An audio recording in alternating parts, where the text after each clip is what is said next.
Hi everybody, and welcome back to Fridays at the Symphony.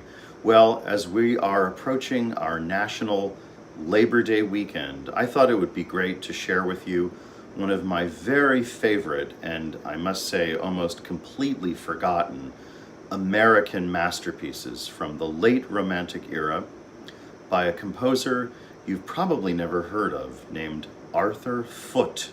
That's Foote with an E.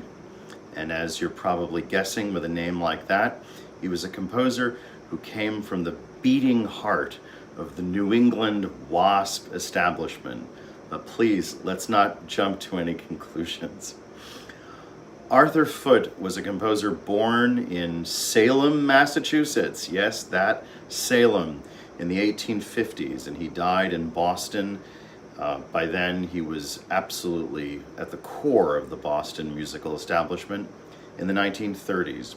He was the first ever noted American composer, I should say, important American composer, to have done all of his training in America. He was not one of those composers like, say, Edward MacDowell or Charles Tomlinson Griffiths, who felt the need to go to Europe, usually to Paris or to Leipzig in Germany, to get their musical finishing school, as it were. Foote was trained totally in America at Harvard and quickly became a very admired church musician. He was for many, many years the organist at the First Unitarian Church in Boston.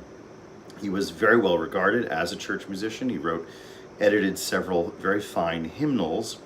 He is known to those of us who love chamber music as a fine composer of chamber music. He wrote a beautiful piano quartet and a particularly beautiful piano quintet that I've actually programmed a couple of times at my summer home of the Maverick Concerts, that chamber music festival I have the privilege of running in the summertime in Woodstock, New York. But I think his greatest achievement is the work you're going to hear now, the Suite in E major for string orchestra. It was the great English composer Ralph, or I should say Rafe, as they say, across the pond, Rafe Vaughan Williams. I just want to say, when I was growing up in America, we all said Ralph Vaughan Williams because that's how his name is spelled.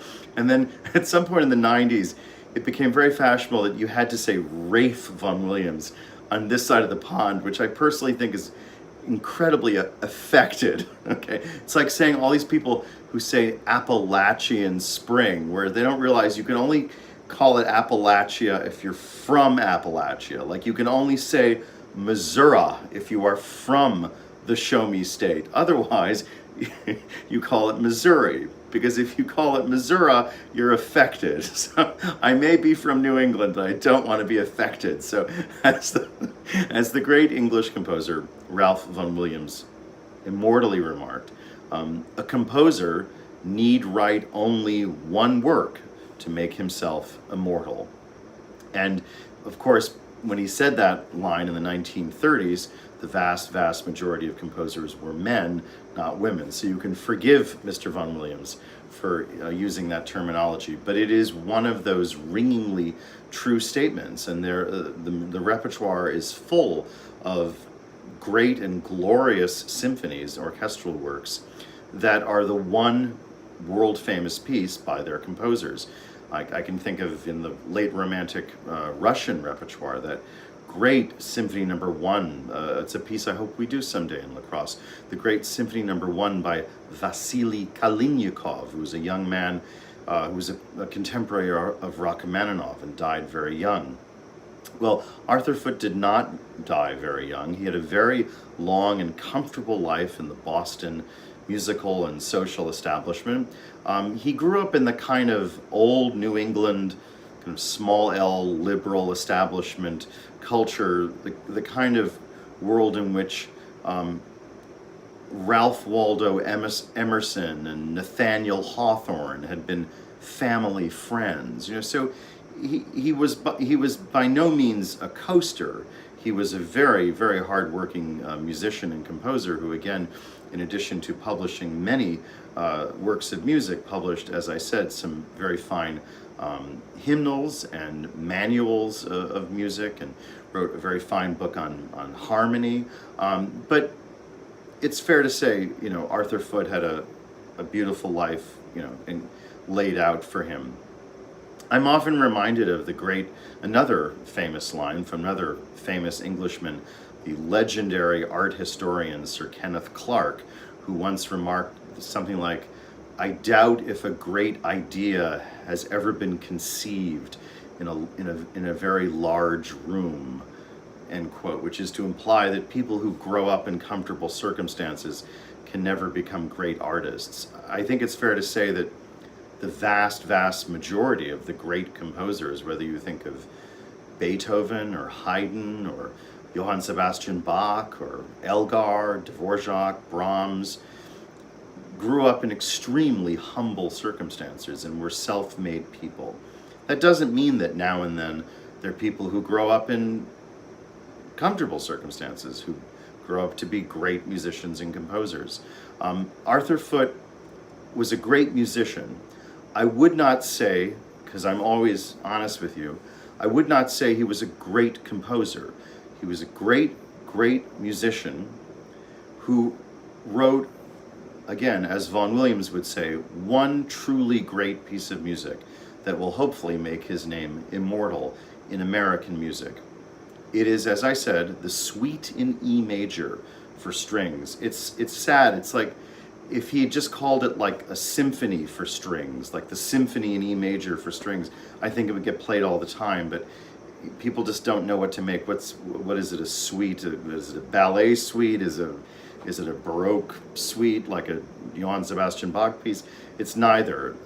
It's kind of a proto-symphony in three gorgeous movements. There's a gentle opening allegro. There's an especially fabulous middle movement that is a combination of slow movement and scherzo. It's a traditional scherzo that has a slight reminiscence of the scherzo of the Fourth Symphony of Tchaikovsky, whose music by the turn of the 20th century was beloved in Boston, in which the strings play pizzicato all the time. The central trio of the scherzo, remember a scherzo is always scherzo, trio, scherzo. The central trio section is this heart-rending kind of miniature slow movement for the strings. And then as the finale, Arthur Foote, as if to kind of prove the bona fides of the title suite, harks back to the Baroque suite and gives us a very fine and sturdy fugue of which Bach and Handel would have been proud. Now remember, a fugue is when different voices in the orchestra come in at different times with the same subject, the same theme, the same exact shapes of a theme, but different notes because they're playing in different musical areas, different voices. It's like a choir that enters: sopranos, altos, tenors, basses. And it's an absolutely solidly built fugal finale. There is one other little piece that makes Arthur Foote's name immortal, and that is if you are a flute player, if you grew up playing the flute in school, you would absolutely know this piece. It's a little piece called Night Piece for flute and strings.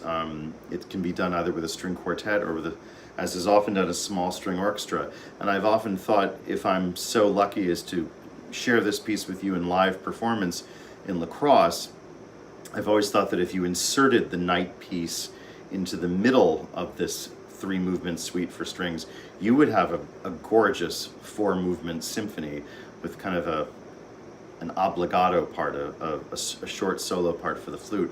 So those of you who fall in love with this suite for string orchestra by Arthur Foote, I hope you'll go out and search via YouTube his Night Piece for flute and strings, and maybe someday we'll get to share this music live on one of our chamber orchestra concerts in La Crosse. So Arthur Foote's Suite for String Orchestra in E major, commissioned and premiered by the Boston Symphony Orchestra in 1908. It is a work of unabashed European late Romanticism. But despite its rather obvious influences, I can assure you in advance this is no kind of derivative, kind of rehash of Elgar, Tchaikovsky, and Brahms. It is an absolutely beautiful work in its own right. So let's give credit where it's due and share this beautiful masterpiece by one of the very first great, important American classical composers, Mr. Arthur Foote of Boston, Mass. His Suite in E major here in a gorgeous, meticulously prepared performance by one of the great orchestras in the whole world, the London Symphony Orchestra.